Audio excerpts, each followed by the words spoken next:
Look, I spoke yesterday about that death in Essex, England, of Sir David Amess, a distinguished member of the House of Commons, stabbed multiple times during a regular Friday meeting with his constituents. Scotland Yard has formally declared the incident as terrorism after a 25-year-old was arrested. When I spoke a couple of weeks ago to Peggy Grande, she argued, as did I, that the abandonment of Afghanistan to the Taliban may set in train what is now being described by some as a lone wolf attack. But responsible figures in Britain today are saying it is nothing like a lone wolf attack. Instead, Hugo Micheron, a doctor in political science and the author of the 2020 book, The French Jihadism, where Micheron interviewed 80 jihadists serving time for terror offences in French prisons. They explained to Micheron their journey from disenchantment or delinquency to Islamism and how it gave them purpose, motivation and fellowship.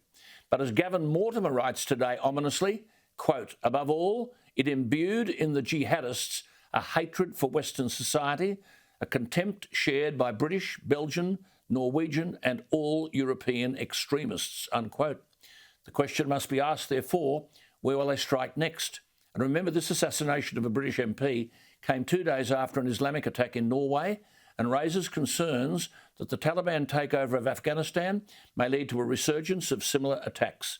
Let's go to Peggy again this week. Peggy, thank you for your time. What has been the reaction in America to this, and are our intelligence resources equal to nailing these people before the event?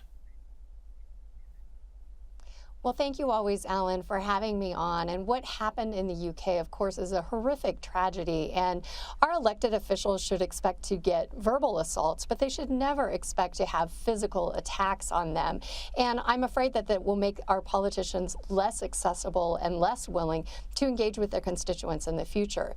But how that connects to Afghanistan is we know that terror is on the rise there. American military leaders told us as much, that terror groups are reconstituting there. And we know that when terrorism is left unchecked, it will continue to expand and recruit all around the world. And so Americans and the world should be very worried about this, especially when American military brass is saying that it's of grave concern to them. Absolutely. See, I note, for example, that the Afghanistan girls football squad have fled Afghanistan after the country was taken over by the Taliban. They'll hopefully be relocated in the UK in the next few weeks. But the 35 young players and their families, about a total of 130, missed the evacuations, but it said they were in a hugely dangerous, life-threatening position, women, should they remain in Afghanistan. Peggy, just before we go to other things, what a dreadful thing that in the modern world, this is how people are forced to live in the face of a nation of terrorists, which, I mean, I suppose that brings us to President Biden again. I mean, you wonder how long the free world can survive this stuff. I suppose he'll be going to Glasgow if they speak to him or let him speak. I don't think he wouldn't know the difference between carbon and carbon dioxide.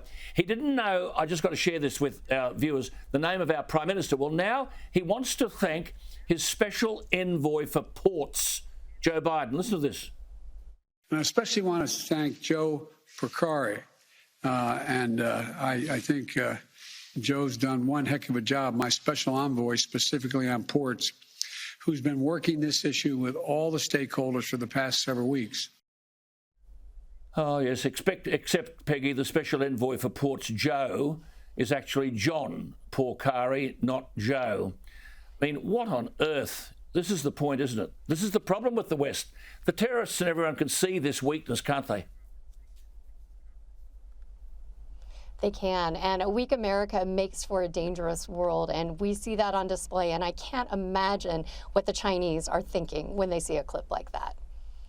Yeah, I mean, the New York Post story, I want to talk to you in weeks down the track about this, but a year ago revealed that Hunter Biden, the president's son, sold influence while his father was vice president. We'll look at that another time because that story's now been validated, isn't it? It has been. In fact, they're saying that he shared a bank account with his father, the president or the vice president at the time. We know he's had long, deep ties to China, and we know that he's hosting art shows, quote unquote, for Democratic donors. And I can't imagine the Trump children getting away with anything like this.